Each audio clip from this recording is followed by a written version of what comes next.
পাশ্চাত্যে থাকাকালীন স্বামী বিবেকানন্দ যীশুখ্রিস্টকে দীর্ঘদিন অধ্যয়ন করেন। ধ্যানরত অবস্থায় তিনি যীশুখ্রিস্টকে অনুভব করার চেষ্টা করেন। এই সময় একদিন রাত্রে তিনি যীশুখ্রিস্টকে প্রত্যক্ষ করেন। এই কথা তার এক শিষ্যর কাছে ব্যক্ত করেন।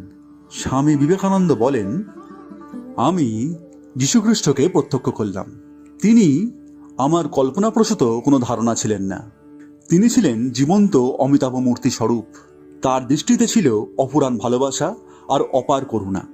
যীশুখ্রিস্ট আমার দিকে এমনভাবে তাকিয়েছিলেন যেন তিনি আমাকে জন্ম জন্মান্তর চেনেন।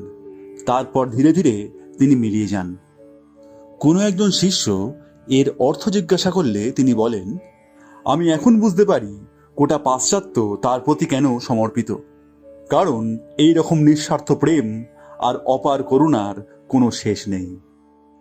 ভিডিওটি ভালো লাগলে লাইক ও শেয়ার করবেন। আর এই রকম ইনফরমেটিভ ভিডিওর জন্য চ্যানেলটিকে অবশ্যই সাবস্ক্রাইব করবেন। নমস্কার।